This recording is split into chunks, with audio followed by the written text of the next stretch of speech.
Hola, hola, bienvenidos a la lección número 3. Hoy hablaremos de los tipos de funciones. Mi nombre, Wilson Albarracín Morales. El objetivo básico de esta lección consiste en identificar los diferentes tipos de funciones. Empecemos describiendo algunas de ellas. La función más sencilla con la que nos podemos encontrar es la función constante, donde se denota como y igual a a sub 0, donde a sub 0 es una constante. Para cualquier valor de la variable independiente, la variable dependiente siempre tendrá el mismo valor. Si yo puedo hacer una gráfica, sencillamente veamos un ejemplo y lo vamos a graficar. Un empleado recibe un salario mensual de 800,000 pesos. Construya una función matemática para calcular o que me permita calcular el ingreso mensual. Entonces será y igual a 800,000 pesos. Si hacemos una gráfica entonces de dinero o salario en función del tiempo, el número de meses que el señor recibirá ese sueldo, entonces veremos que siempre recibirá la suma de 800,000 pesos. Esa sería la gráfica de la función constante. Siguiente tipo de función, la función lineal. La fórmula general sería y igual a sub 1 que multiplica a x más a sub 0, donde a sub 0 y a sub 1 son números reales. El término a sub 0 podría o no existir y no afectaría en nada a la función lineal. Para que sea función lineal, basta con que exista a sub 1. Si graficamos la función lineal, podemos tener sencillamente cualquier tipo de línea recta. Veamos el siguiente ejemplo. Un empleado recibe un salario básico de 500,000 pesos y por cada carro que venda va a recibir una bonificación de 800,000. Construya una función que le permita calcular el sueldo mensual en función de los carros vendidos. Entonces, sencillamente tenemos dos tipos de ingreso. Un ingreso constante y un ingreso variable.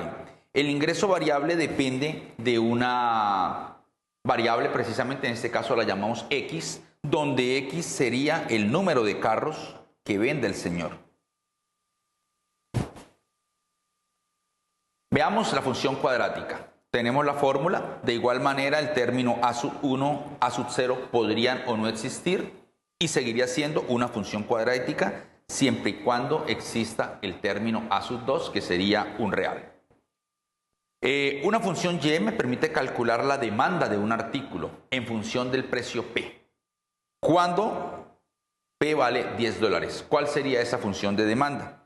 Entonces me dan la función y igual a p cuadrado menos 70p más 1225 y me dicen en este caso, cuando p valga 10, ¿cuál sería la demanda? Reemplazando y calculando tendríamos que y es igual a 625 unidades. Entonces sencillamente p es el conjunto dominio y y la demanda sería el rango. Recordando estos dos conceptos de vital importancia dentro de una función. Veamos otros tipos de funciones de igual importancia. La función cúbica, donde a sub 0, a sub 2, a sub 1, a sub 0 son reales. Para que exista, debe existir a sub 3. Los otros son opcionales. La función polinómica, ya para no seguir aumentando el grado, recibe el nombre de polinómica a cualquier función de grado n, donde n es mayor de 3. Entonces, precisamente ese n me define el número o el nombre de la función.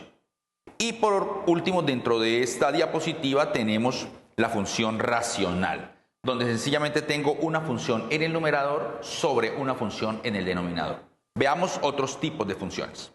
La función exponencial es una función en la cual la variable independiente aparece como exponente o es parte de este. Ejemplo, una función b es igual a 100,000 que multiplica 5 que está elevado a la menos 0,1t, donde t es la variable independiente. En este caso podría ser b el valor en libros de un determinado artículo dentro de una empresa y t el tiempo expresado en días, meses o años.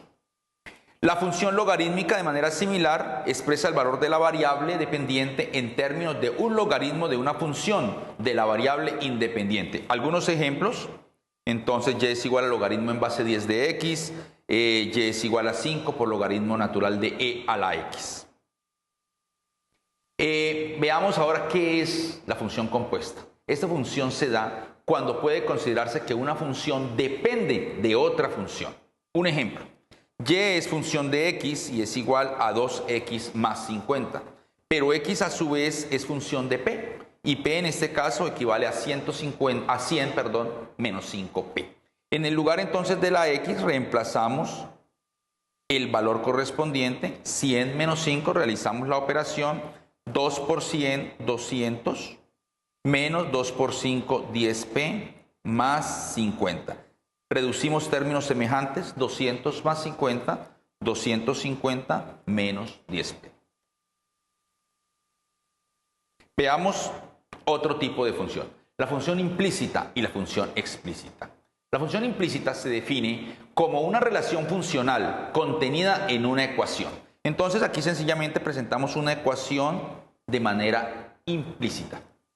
Y la misma función podría expresarse de manera explícita. No siempre lo podríamos hacer. La forma explícita se da cuando se tiene una variable despejada en función de otras variables. Por ejemplo, aquí y es función de x. Por eso recibe el nombre de variable explícita. En algunos casos podemos ver, como en este caso, una función y en función de x, o podríamos ver x en función de y de esta manera. Y menos 20 es igual a x. Pasamos el 10 a dividir. Entonces esta función particular es explícita tanto para y como para x.